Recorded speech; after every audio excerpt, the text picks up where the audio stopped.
ဘာကြောင့်ကျွန်တော်သမီးကြောင့်ဒီလိုဖြစ်တာလဲကိုရောဘာလို့မပြောက်တာလဲကိုရောအမှုတော်ဆောင်ဖြစ်တဲ့ကျွန်တော်ကိုယ်တိုင်ပဲလေနားမလဲနိုင်အောင်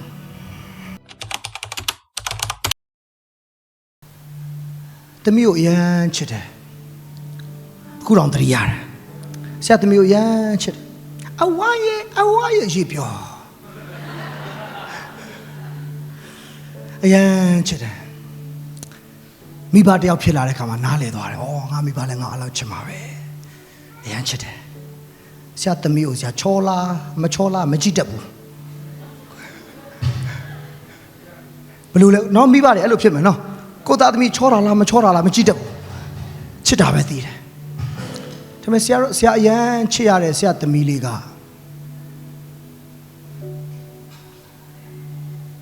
မွေးလာတဲ့အချိန်မှာဒီညာဘက်မှာရေအိတ်အမဟုတ်ရေအိတ်မဟုတ်ဘူးအသားအနေနဲ့တွဲသလိုဖြစ်တာပေါ့တွဲသလိုဖြစ်မွေးလာတဲ့မွေးတိတ်မတိတာအစမွေးလာခါစားမှာတိတ်မတိတာဒါပေမဲ့တဖြည်းဖြည်း5 လဆိုနည်းနည်းတိတာလာပြီ6 လ 9 လဆိုပိုတိတာတယ်တစ်နှစ်ကျော်တဲ့အခါကျတော့အရန်တိတာသွားပြီဒါကတော်ဆိုးသွားပြီဟာ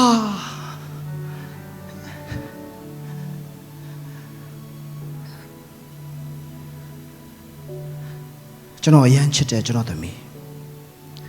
ကျွန်တော်ရဲ့နှလုံးသားကျွန်တော်ရဲ့အသက်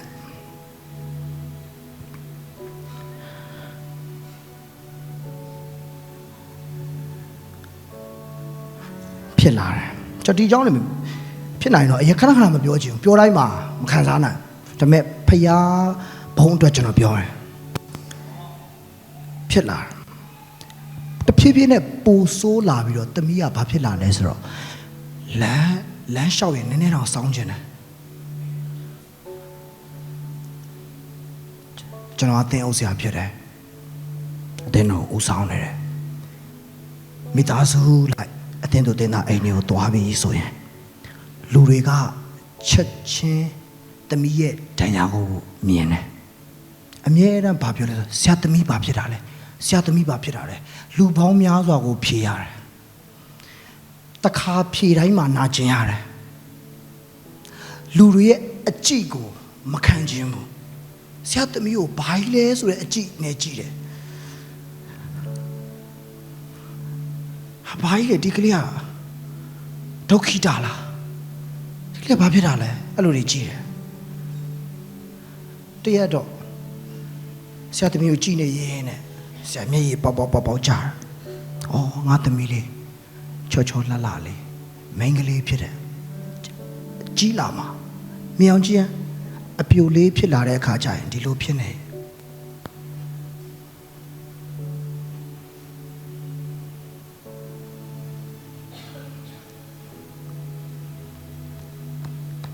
မိဘတယောက်အနေနဲ့ဘယ်လိုခံစားရမလဲ။ကျွန်တော်သမီးဘယ်လိုခံစားရမလဲ။ဘယ်လိုခံစားမလဲသူ့ကိုကြိုက်တဲ့သူရှိပါမဟုတ်တော့သူ့ကိုအလောက်ခန့်တဲ့နေရာရှိပါမလားမသိဘူးသူ့ကိုအပေါင်းအသင်းရှိပါမလားသူကြောင်းတက်ရင်သူ့ကိုကဲရဲကြမလား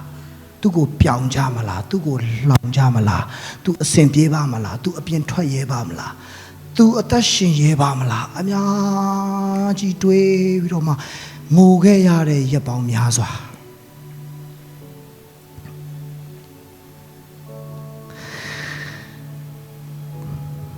မန္တလေးမှာဒီယောဂါကိုကုတဲ့ဆရာဝန်ရှိတယ်ဆေးရုံသွားတယ်ဆရာဝန်မယ်ဆရာကျွန်တော်သမီးကိုဆေးကုချင်တယ်ဘလောက်ပဲကုံကုမယ်ဆရာဝန်ကဘာပြောလဲဆိုတော့ခွဲစိတ်လို့မရ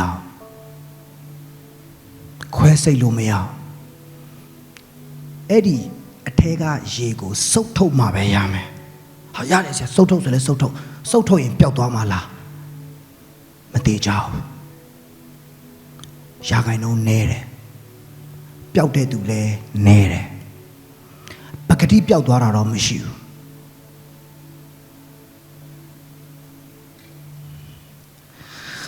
ဘုရားသခင်ကိုရောကျွန်တော် ကျွန်တော်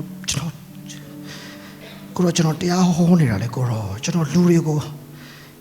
ယေရှုခရစ်တော်ဟာအနာရောဂါငြိမ်းစေတဲ့ဖခင်လို့ကျွန်တော်ပြောတာလေဖခင်တကယ်တတ်နိုင်တယ်လို့ကျွန်တော်ပြောတယ်အကြောင်းကျွန်တော်သမီးကြောင့်ဒီလိုဖြစ်တာလေကိုရောဘာလို့မပြောက်တာလဲကိုရောအမှုတော်ဆောင်ဖြစ်တဲ့ကျွန်တော်ကိုယ်တိုင်ပဲလေနားမလဲနိုင်အောင်နားမလဲဘူးနောက်ပိုင်းအတင်းသားအိမ်တွေကိုမိသားစုလည်းတိတ်မသွားချင်တော့ဆူတောင်းမေးတာတွေဖြေရလို့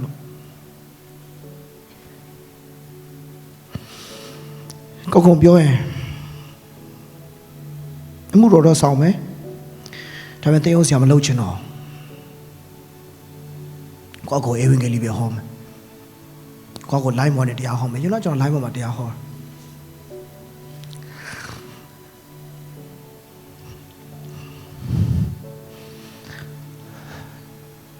ကျွန်တော်မျိုးသမီးလဲငေါကျွန်တော်လဲငေါ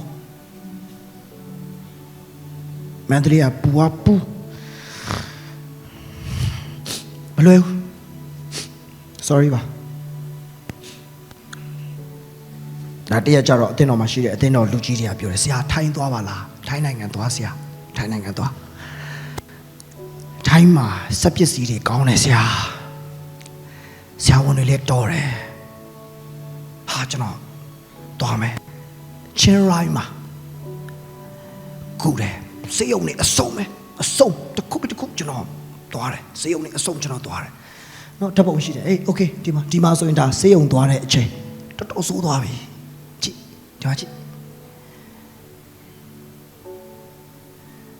ဒါစေယုံမှာ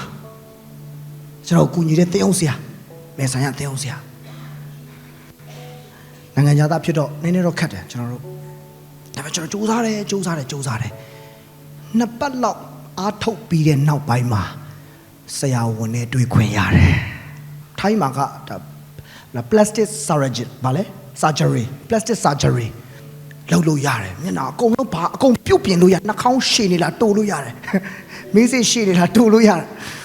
မျက်နှာဝိုင်းနေရင်ပြုံချုံလို့ရတယ်အကုန်လုံးလို့ရဟာကျွန်တော်ရန်ဝမ်းတာတယ်ကျွန်တော်စီးစိမ်ကုန်ပြီးကုန်မစိကျွန်တော်လုံးမယ်ဆရာဝန်ခေါ်တဲ့ခါရန်စိတ်လို့ရှာတယ်ငါသမီးပျောက်တော့မယ်ငါသမီးကြမ်းသွားတော့မယ်ဟာဝင်သွားတယ် CT scan နေပါတယ်ကောင်းကြည့်ပြီးတဲ့ခါကျတော့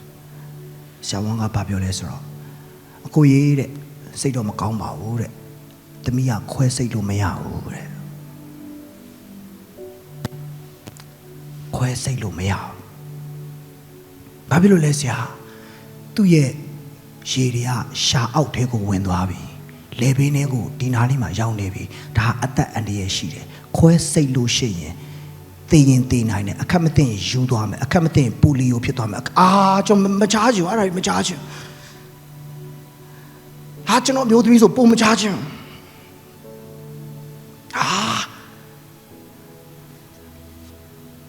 ဘေးကစကပြန်ဒီညီလေးအင်ကြီးအပြာနဲ့ညီလေးကစကပြန်ညီလေးပြောပေးပါအောင်တခြားနီးလည်းမရှိတော့ဘူးလားတခြားလောက်ပါအောင်တခြားနီးလည်းမရှိတော့လားသူလည်းမေးရှာတယ်ဆရာတခြားနီးလည်းမရှိဘူးလားမရှိဘူးကျွန်တော်ဘာမှမပြောနိုင်ဘူးချက်ချင်းမြေဝဲလာ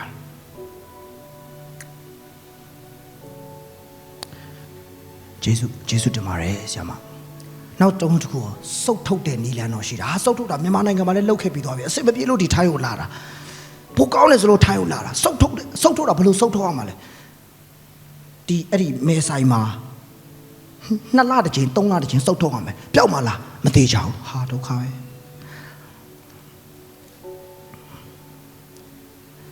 အဲ့တော့နောက်ဆုံးဆရာဝန်ကဘာပြောလဲဆိုတော့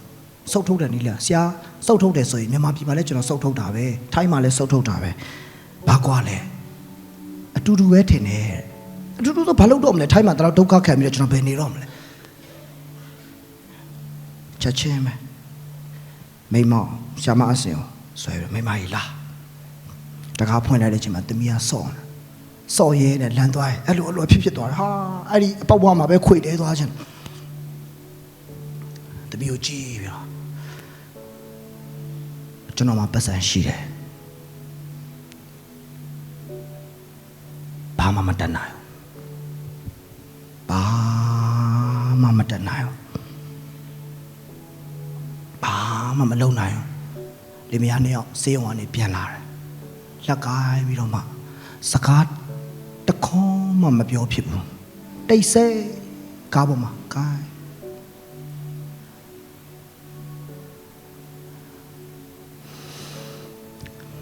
မဲဆိုင်ရောက်တော့မိမကြီးစိတ်တမကြနဲ့စိတ်တမကြနဲ့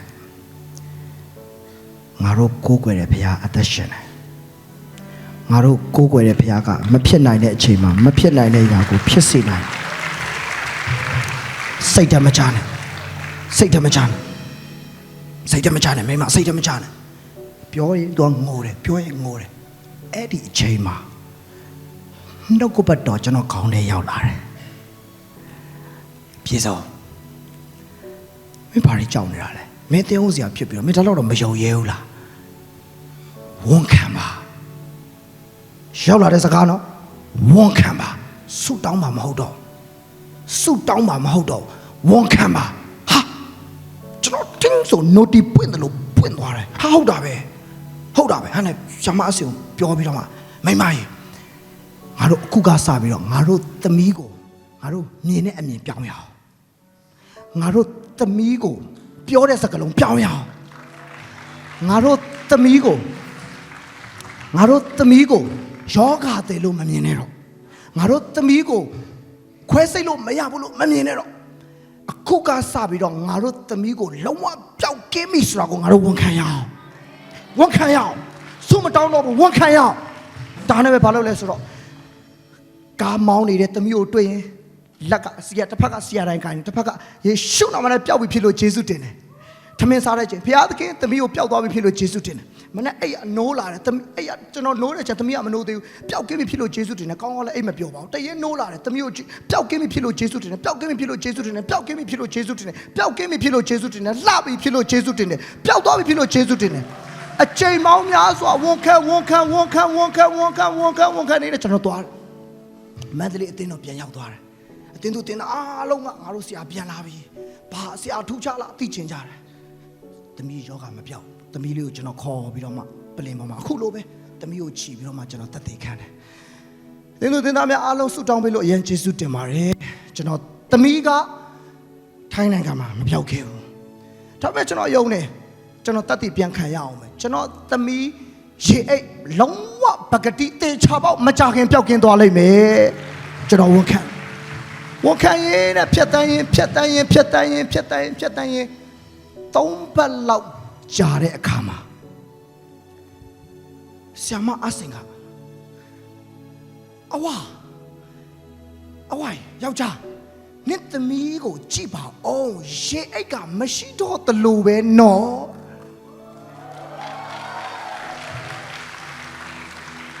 မရှိတော့တလို့ပဲနော်တဲ့အဲ့ဒါနဲ့ထပ်ပြီးတော့မှကျွန်တော်ကဟာမဟုတ်ဘူးတေချာကြည့်တဲ့ခါကျတော့ဟဲ့ဟုတ်တယ်တိတ်မရှိတော့ဘူးတော်တော်လေးနမ်းလက်ရောင်လေးရှိတယ်လို့တော့ဖြစ်မယ်မရှိလုံးဝပျောက်ကင်းတယ်လို့ဖြစ်တယ်ကျွန်တော်အရန်စိတ်လုံးရှားသွားတယ်ဒါနဲ့မတေချာပြန်ကြည့်တဲ့ခါကျတော့နောက်တစ်ရက်အတွင်းမှာကျွန်တော်သမီးရဲ့ဒီအကြီးကလုံးဝပကတိပျောက်ကင်းတဲ့အခွင့်ကိုဘုရားသခင်ပြင်ဆင်ပေးတယ်ပုံလေးကိုတစ်ချက်လေးကြည့်ရအောင်ဟာလေလုယာလက်ခုပ်တီးပြီးတော့ဘုရားကိုဂုဏ်ပြုပါဦးဟာလေလုယာဝူးဟာလေလုယာကြည့်ဟေး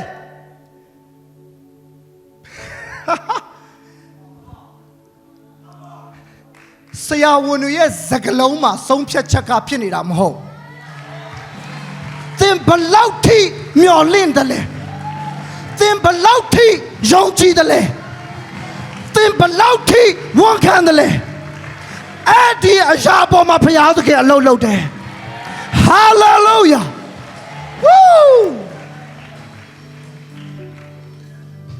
အခုလုံးဝအရေးရောင်တော့မရှိတော့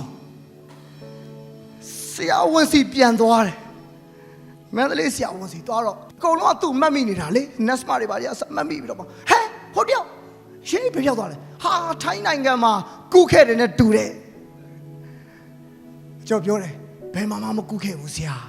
ထိုင်းသွားလာသွားတယ်ကုလို့မရဘူးဆိုလို့ကျွန်တော်တို့ပြန်ဘယ်လိုပြောက်သွားလဲယေရှုကပေးပြောက်တယ်ဆရာ